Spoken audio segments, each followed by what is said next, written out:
For a lot of men today, solitude isn't chosen out of bitterness, it's chosen out of exhaustion. Exhaustion from constantly adapting, explaining, proving, adjusting, and softening themselves just to keep something alive that feels unstable by default. Relationships didn't become fragile overnight, they became fragile the moment consistency stopped being valued and emotional fluctuation became the ruling currency. When everything depends on how someone feels in a given moment, stability becomes impossible, and when instability becomes normal, the only place a man can stand without sinking is alone. Being alone feels safer now because it's predictable. Your effort leads somewhere. Your energy compounds instead of evaporating. You wake up knowing what's expected of you, and more importantly, what isn't. There's no silent scorekeeping, no shifting standards, no sudden withdrawal, masked as needing space. Solitude doesn't reward you with highs, but it doesn't punish you with emotional whiplash either.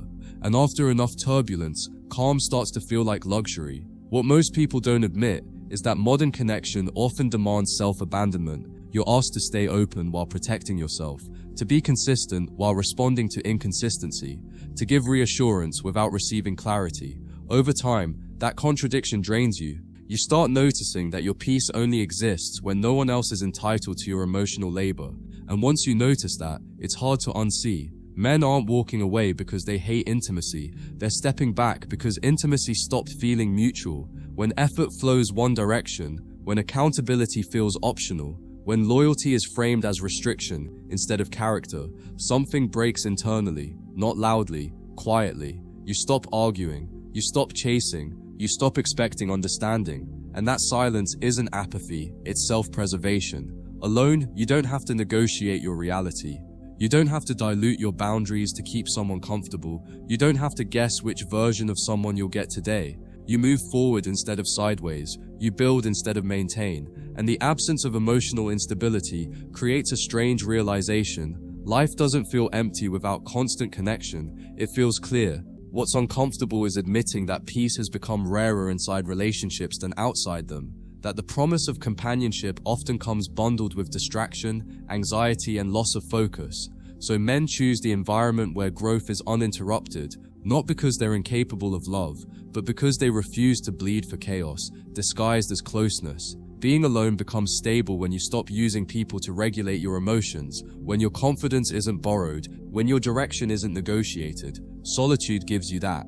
It gives you space to become someone solid before inviting anyone else into your world.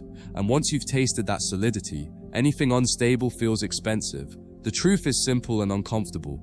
Being alone isn't the end goal, it's the reset. It's what men choose when the cost of connection outweighs the value. And until relationships reward consistency, accountability, and grounded presence again, solitude won't feel like isolation. It'll feel like the only place where reality doesn't shift under your feet. What solitude gives a man, when chosen consciously, is control over his inner state, not dominance over others, not emotional shutdown, but authorship. You decide when you engage, when you rest, when you push forward. There's no need to stay emotionally available on demand, no obligation to perform stability for someone who lives in fluctuation. And once a man experiences what it feels like to govern his own emotional economy, he becomes very selective about anything that threatens to destabilize it. A lot of men reach this point after realizing how often they were asked to tolerate confusion in the name of connection, mixed signals framed as complexity, inconsistency reframed as depth, emotional withdrawal excused as self-care. Over time, you stop trying to decode behavior and start asking a simpler question. Does my life improve or deteriorate when this person is involved? When the honest answer keeps pointing in the same direction, withdrawal stops feeling like loss and starts feeling like clarity.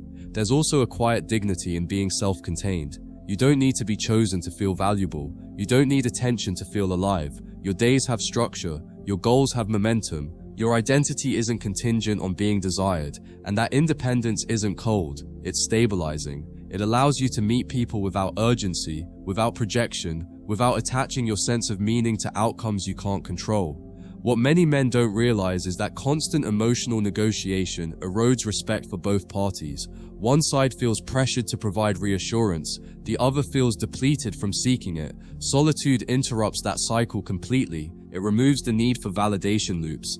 You're no longer reacting to emotional weather, you're building something that stands regardless of it. And yes, There are moments when loneliness surfaces, but loneliness passes. Chronic instability doesn't. One is a temporary state, the other becomes a lifestyle.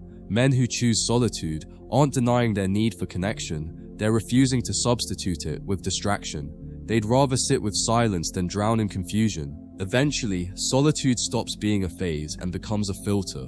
You don't reject connection, you evaluate it. You notice how someone handles tension, responsibility, and accountability before you let them into your space. You don't rush closeness, you don't force compatibility, and because of that, being alone no longer feels like waiting, it feels like living. What changes over time is not your desire for connection, but your tolerance for disorder.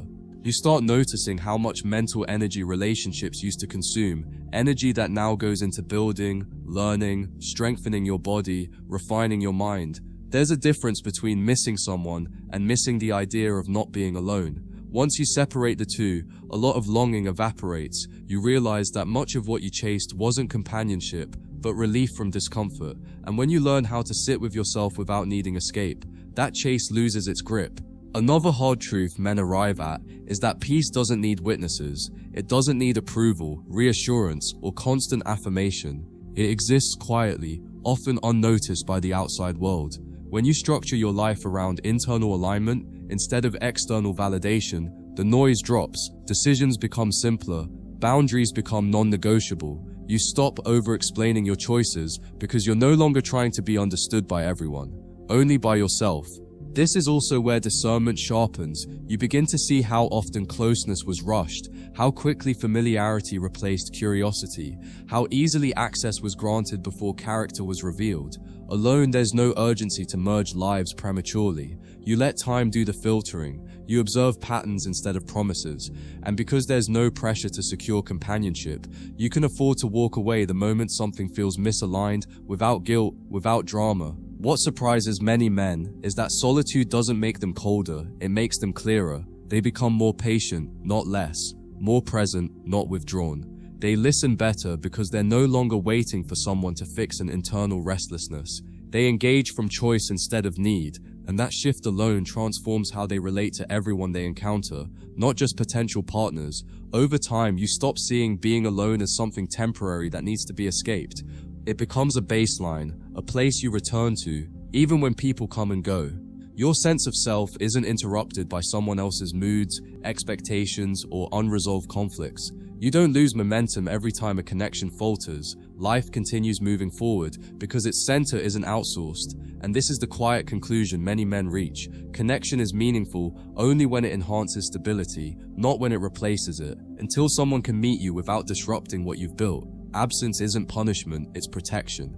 Being alone stops feeling like a compromise and starts feeling like integrity, not because you've given up on love, but because you've stopped sacrificing yourself for versions of it that couldn't stand on solid ground. When you live this way long enough, you start noticing how different your nervous system feels. There's no constant alertness, no background anxiety about whether you said the wrong thing, responded too slowly, or failed to meet an unspoken expectation. Your mind has room to breathe. That breathing room changes how you show up in the world. You're sharper, calmer, less reactive, and once you experience that level of internal quiet, anything that threatens it immediately stands out as a cost, not a benefit. You also begin to understand that many people don't actually want partnership, they want regulation. They want someone to absorb their uncertainty, carry their emotional weight, and stabilize what they haven't learned to manage themselves. When you're alone by choice, you no longer volunteer for that role, not out of cruelty, but out of self-respect. You recognize the difference between mutual support and emotional dependency, and you refuse to confuse the two ever again. Another shift happens in how you experience attraction. It becomes slower, less urgent, less intoxicating. You're no longer pulled by potential or flattery or intensity. You're drawn by character, by consistency, by how someone handles discomfort without creating chaos. This makes your pull smaller, but your life lighter. You stop romanticizing people who would eventually destabilize you, and that alone saves you years of unnecessary damage. Relatable truth. A lot of men were never afraid of being alone. They were afraid of what silence might reveal. Alone time exposes unresolved wounds, unmet ambitions, neglected discipline, but once you face those things head on, solitude stops feeling like punishment and starts feeling like alignment. You're no longer running from yourself, so you don't need someone else to distract you from that reality. This is where discipline quietly replaces desire as the organizing force of your life. Not rigid discipline, but intentional structure. You build routines that support your body, your finances, your purpose. You invest in things that compound instead of drain. And the more your life reflects your values, the less willing you become to compromise them for temporary comfort. You also stop interpreting distance as rejection. When people leave, drift, or fail to align, you don't internalize it as a flaw. You see it as information. Information saves time. Information prevents attachment to situations that would eventually cost you peace. That reframing alone eliminates a massive amount of emotional suffering. What's ironic is that this way of living doesn't make you closed off. It makes you selective. You're open to connection but not desperate for it. You're willing to engage but unwilling to chase. And that balance creates a quiet authority in how you move. You're not trying to convince anyone of your worth. You're simply living in a way that reflects it. Eventually you realize that stability isn't something you find in other people. It's something you establish internally and protect relentlessly. Once that foundation is solid, connection becomes optional rather than necessary. Optional doesn't mean meaningless, it means chosen, and chosen connections feel radically different from ones formed out of fear, loneliness, or habit. At this point, being alone no longer feels like a waiting room. It feels like home. People can visit, some can stay, but no one rearranges the structure unless they prove they belong there. You're no longer afraid of doors closing because you finally understand that an open door means nothing if it leads to instability. And that's why so many men quietly step back from the dating world, not with anger, not with bitterness, but with clarity. They've learned that peace is expensive, and they refuse to trade it for unpredictability until connection can meet them where they stand. Grounded, consistent, accountable. Being alone isn't a fallback, it's the only place that makes sense. What really settles in is the realization that peace isn't passive, it's maintained. It requires saying no more often than yes. It requires letting go of people who feel exciting but destabilizing. And it requires trusting your own judgment even when it goes against what everyone else calls normal. Once you accept that, you stop feeling like you're missing out and start feeling like you're finally aligned with yourself. You begin to see how often urgency used to drive your choices, the rush to connect, the fear of falling behind, the belief that time was running out. Alone, that urgency dissolves, time stretches, decisions slow down, and when decisions slow down, they improve. You're no longer reacting to loneliness, you're responding to reality. Another shift happens in how you handle disappointment. When expectations aren't placed on anyone else to complete your life, disappointment loses its sting. You don't feel betrayed when people reveal limitations. You don't feel crushed when things don't work out. You adjust, recalibrate, and move forward. Emotional resilience replaces emotional dependency. Relatable truth. Many men discover that the calm they've been chasing in relationships was always an internal state they hadn't learned to access. Once accessed, it becomes non-negotiable. Anything that disrupts it feels intrusive, and that instinct to protect your internal order isn't selfish, it's responsible. You also stop narrating your life for others. You don't need constant feedback, approval, or acknowledgement. Progress becomes quiet, wins become personal, losses become instructive instead of devastating. This internal orientation creates a grounded confidence that doesn't need to be displayed to be felt. Over time, you notice that your standards aren't higher, they're clearer. You're not asking for perfection, you're asking for alignment. You're not demanding intensity, you're requiring consistency. And those requirements immediately eliminate a lot of noise that once drained you. It becomes obvious that many connections fail, not because people are bad, but because they're unprepared for stability. Calm feels unfamiliar, accountability feels restrictive, responsibility feels heavy. Alone, you don't have to negotiate these differences. You simply live according to what works. You also regain respect for your own time. Hours are no longer spent in emotional loops, unresolved conversations, or mental replay. That reclaimed time compounds. It builds skill, health, direction, and once you see tangible results from that focus, distraction loses its appeal. This is when solitude stops being framed as a phase and starts being treated as a foundation. You don't rush to leave it. You don't fear it. You build from it. Anyone who enters your life does so on solid ground, not shifting sand. And that's the unspoken conclusion. Stability isn't found by searching harder. It's found by standing still long enough to know yourself. When you reach that point, being alone isn't an absence of life, it's a life without unnecessary chaos. And until something can improve upon that, solitude isn't a sacrifice, it's wisdom. Eventually, you notice that your emotional reactions have slowed down, not because you've numbed yourself, but because fewer things deserve access to your nervous system. You're no longer pulled into spirals by mixed behavior, half-effort or uncertainty disguised as depth.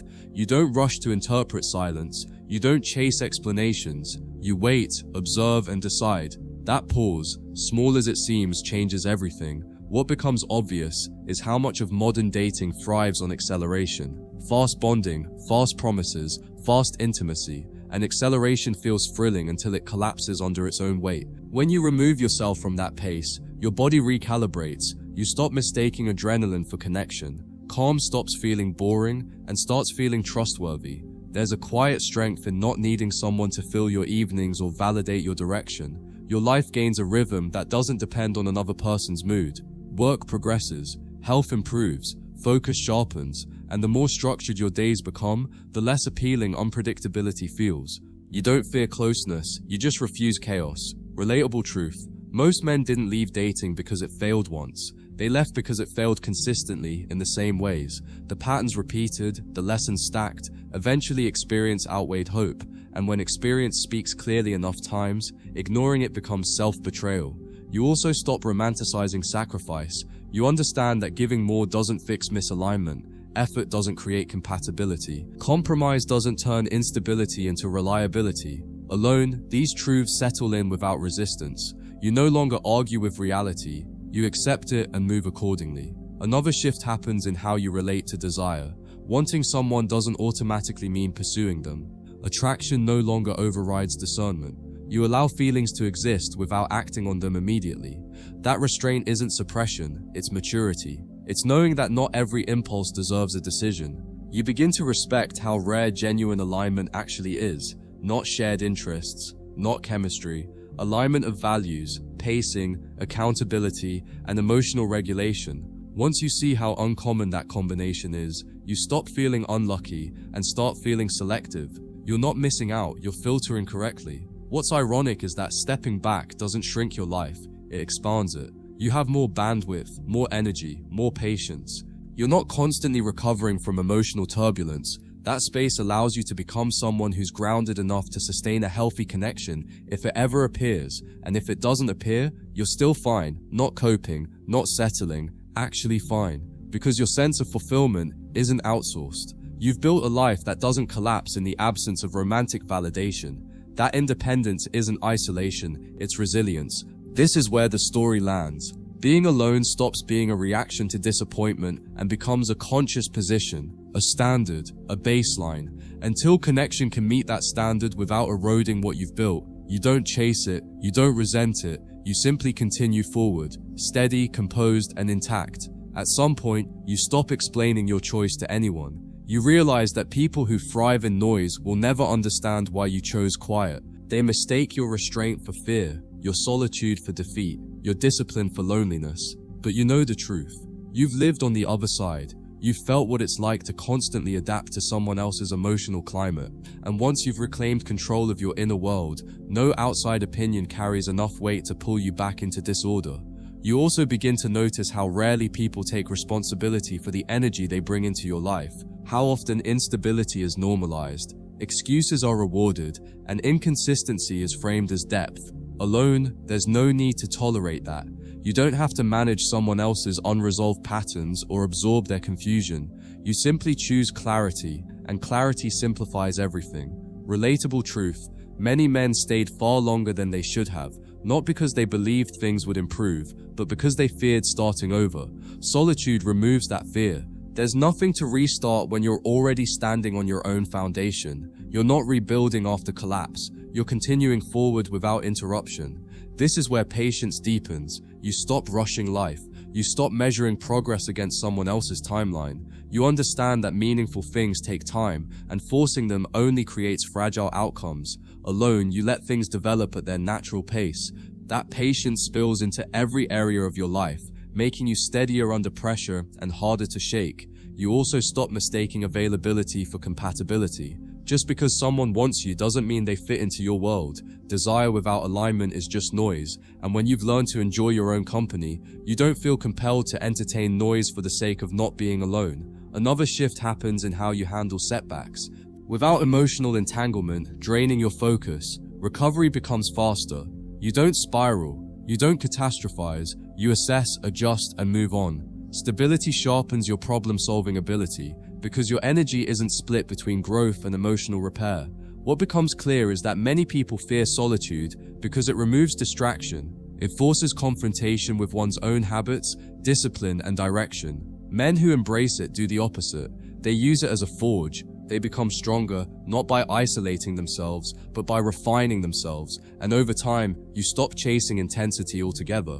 You value things that endure, consistent effort, quiet progress, long-term vision. These qualities don't trend well, but they compound. And once you start seeing results compound, you lose interest in anything that promises excitement at the cost of stability. You begin to live from a place where connection is additive, not corrective. You're not looking for someone to fill gaps. You've already filled them through discipline, focus, and self-respect. Anyone who enters your life now must complement that structure, not destabilize it. That's why being alone feels less like a phase and more like a position of strength. You're not waiting to be saved. You're not hiding from connection. You're simply unwilling to sacrifice clarity for comfort. And until something arrives that genuinely enhances what you've built, solitude isn't something you endure. It's something you stand on. What settles in over time is a deeper respect for your own limits. You recognize how much damage comes from ignoring early discomfort just to keep something alive. Alone, you don't have to override your intuition. You don't have to justify why something feels off. That internal alignment becomes non-negotiable. Once you've lived in sync with yourself long enough, anything that pulls you out of that alignment feels immediately wrong, no matter how attractive it looks on the surface. You also stop confusing connection with constant access. You realize how often availability was mistaken for commitment and how little those two actually overlap. Without someone pulling at your attention, you learn to focus deeply. Hours pass without interruption. Work gets done properly. Rest actually restores you. That uninterrupted focus becomes addictive in the best way, and you start guarding it fiercely. Relatable truth. Many men didn't lose interest in people. They lost interest in emotional unpredictability. They got tired of investing into situations that required constant emotional maintenance just to remain functional. When your days become smoother without that maintenance, it's impossible to ignore the contrast. Peace stops being theoretical. It becomes measurable. Another change is how you handle temptation. You don't chase distraction to fill empty moments. You let boredom surface, sit with it, and move through it. That ability to sit without reaching outward strengthens self-control. And self-control quietly becomes one of your greatest assets. It keeps you from making decisions that feel good in the moment but cost you later. You also start seeing how many relationships were built on momentum rather than intention. Things moved forward simply because they were moving, not because they made sense. Alone, momentum doesn't push you anywhere. Every step becomes conscious. That awareness sharpens judgment and eliminates a lot of unnecessary regret. What surprises most men is how much lighter life feels without emotional clutter. There's less replaying conversations, less wondering where you stand, less interpreting tone. Your mental bandwidth opens up, creativity returns, motivation stabilizes. You're not constantly recovering from interpersonal friction, so your energy stays directed. Over time, you stop internalizing other people's indecision. When someone can't choose you, you don't turn that into a story about your worth. You accept it as information and move forward without resentment. That emotional neutrality is powerful. It keeps you from being dragged into cycles that once consumed you. You also gain a clearer understanding of what you're actually willing to live with long term. Not what you can tolerate temporarily, but what you can sustain without eroding yourself. That distinction changes everything. Temporary tolerance has destroyed more men than outright rejection ever could. At this stage, you no longer feel pressure to justify your pace. You don't rush into closeness to prove anything. You don't linger in situations hoping they'll transform. You trust that what aligns will align without force, and what doesn't isn't yours to fix. This is where solitude stops being about absence altogether. It becomes about authorship. You're writing your life from the inside out instead of reacting to who enters and exits. You're no longer drifting between connections, you're anchored. And from that anchor point, Everything that comes or goes does so without shaking your foundation. The final shift happens when you realize you're no longer negotiating with yourself. There's no inner debate about whether to tolerate something that doesn't sit right. The moment misalignment appears, your body recognizes it before your mind tries to rationalize it. That instinct wasn't always there. You earned it by listening to yourself long enough, and once it's online, it becomes impossible to betray without consequences. You also stop treating your time as renewable. You understand that attention is finite, energy is finite, and emotional investment is finite, so you allocate them with intention. You don't scatter them hoping something sticks. You direct them where they compound. This changes how you move through the world. Less reactive, more deliberate, harder to pull off course. Relatable truth. The fear of ending up alone fades when you realize how often together felt lonelier than solitude ever did. Being next to someone who doesn't see you, hear you, or align with you drains more than empty space ever could. Once you've felt that contrast clearly, your tolerance for hollow connection disappears. Another realization settles in, quietly. Not every season is meant for partnership. Some seasons are meant for construction, for sharpening, for becoming someone who doesn't need rescue or distraction. When you respect seasons instead of fighting them, life feels less forced and more coherent. You also stop romanticizing potential. You've seen where hope without evidence leads. You don't invest in what could be, you invest in what consistently is. This isn't pessimism, it's realism refined by experience, and realism protects you from wasting years on stories that never solidify. At this stage, external pressure loses its influence. Friends' opinions, social expectations, cultural timelines, none of it carries weight anymore. You've lived long enough to know that rushing to meet an expectation you didn't choose creates regret you didn't need. You move at a pace that keeps you intact. You also develop a quiet confidence that doesn't announce itself. You don't feel the need to prove you're fulfilled. You don't broadcast independence. You simply live in a way that reflects it. That authenticity is felt by others even when it isn't explained. What's ironic is that the more grounded you become, the more magnetic your presence feels, yet you're no longer chasing that effect. You're not optimizing for attraction, you're optimizing for alignment. And alignment attracts what attraction alone never could. Stability that doesn't evaporate under pressure. By now, you understand that choosing yourself isn't isolation, it's responsibility. Responsibility for your direction, your standards, your inner state. You don't outsource those things anymore. And because you don't, your life stops swinging wildly based on who comes and goes. This is the locked-in truth. When your life is structured, your values are clear, and your peace is protected, solitude stops being a condition and becomes a position of strength. Anything that enters your world must respect that structure, or it doesn't enter at all. And that clarity earned, not imagined, is what keeps you steady, no matter what changes around you. At this point, you're no longer searching for proof that you made the right choice. You can feel it in how your days unfold. There's no constant emotional drag. No need to recover from conversations that went nowhere. No sense that you're behind in life because someone else moved faster. You wake up with clarity instead of anticipation, anxiety, and that clarity becomes addictive because it's honest. It doesn't promise excitement, it promises direction. You also stop mistaking loneliness for lack. Loneliness becomes a signal, not a sentence, a reminder to realign, not to reach outward impulsively. You learn that reacting to loneliness is what trapped you before, settling, overextending, ignoring early discomfort. Now you let it pass without letting it decide for you. That restraint changes the trajectory of your life more than any relationship ever did. Relatable truth. Most men didn't lose faith in love, they lost faith in instability, being sold as depth. They got tired of investing into situations where clarity felt rare and accountability felt optional. When you remove yourself from that environment, you don't feel empty, you feel relieved, and relief is the body's way of telling you that something unhealthy has ended. What settles in next is a deeper sense of authorship. Your life stops feeling reactive. You're not responding to emotional shifts outside of you. You're building from values inside you. Decisions become cleaner. Boundaries become automatic. You don't need long explanations for why something doesn't work. You feel it, acknowledge it, and move on. You also stop needing to be understood by people who haven't done the work you've done. You don't explain why peace matters. You don't argue for consistency. You don't justify discipline. You let results speak quietly over time. Those who recognize it will align. Those who don't were never meant to stay long anyway. Another hard truth becomes clear. Many people fear your calm because it exposes their chaos. Your refusal to engage in emotional turbulence makes others uncomfortable, not because you're cold, but because you're steady, and steadiness highlights instability without saying a word.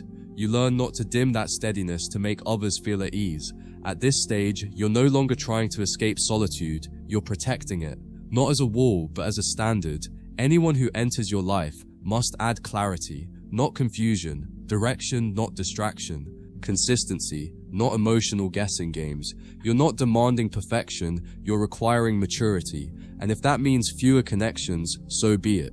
You've learned that fewer aligned connections outperform many unstable ones every time. Quantity never replaced quality, it only masked the absence of it. Once you understand that, you stop counting people and start counting progress. You also realize something uncomfortable but freeing. You don't owe access to anyone. Not your time, not your attention, not your emotional bandwidth. Access is earned through behavior, not requested through words. That shift alone removes a massive amount of pressure from your life. So this is where it lands. Being alone isn't the end of connection. It's the end of self-betrayal. It's what happens when a man decides that clarity is worth more than comfort and peace is worth more than potential.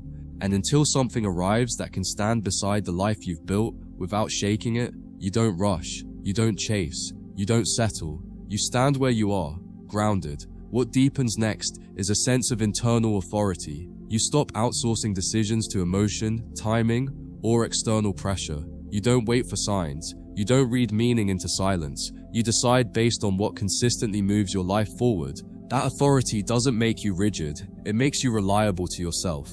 And once you become reliable to yourself, confusion loses its grip. You also begin to notice how often people mistake urgency for importance. They rush to attach, rush to define, rush to secure something before it has proven itself.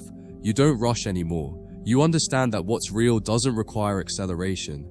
Anything that demands speed usually can't survive time, and time is the only filter that doesn't lie. Relatable truth. Many men were never afraid of commitment. They were afraid of committing to something unstable and paying for it later. Solitude removes that risk entirely. It gives you the space to watch how people behave when nothing is being promised. Behavior without guarantees tells you everything you need to know. Another shift happens in how you experience desire. It no longer pulls you off course. It doesn't override judgment. It exists without demanding action. You let attraction pass through you instead of driving you. That restraint isn't suppression, it's mastery. And mastery is what keeps short-term impulses from sabotaging long-term direction. You also stop treating emotional comfort as the highest priority. You value clarity over soothing, truth over reassurance, structure over excitement. This doesn't make you harsh, it makes you durable. Durable men don't collapse under uncertainty. They don't panic when things aren't defined. They keep moving with intent. Over time, your standards stop feeling like rules and start feeling like gravity. Things that don't belong simply fall away without drama. You don't argue them out of your life. You don't explain them out. They just don't stick. And that natural filtering protects your momentum better than any boundary ever could. You begin to understand that most people aren't wrong. They're just incompatible with the life you're building. That understanding removes resentment. You don't need to judge or convince. You simply choose differently. Choice without resentment is one of the quietest forms of strength. What's left is a life that doesn't require recovery after every interaction. Your energy stays intact, your focus remains sharp. You don't need to retreat to recalibrate because you never overextended in the first place. That conservation of energy compounds into progress that feels inevitable rather than forced. And if someone eventually enters your world, it's not to rescue you from emptiness. It's to walk alongside a life already in motion. They don't become the center, they become a complement. And because of that, the connection doesn't consume you, it integrates. This is the final truth most men arrive at quietly. The goal was never to avoid connection, it was to stop betraying yourself to keep it. When you stop doing that, everything changes. You don't chase, you don't fear loss, you don't cling to potential, you live deliberately. And anything that can't meet you there simply doesn't belong.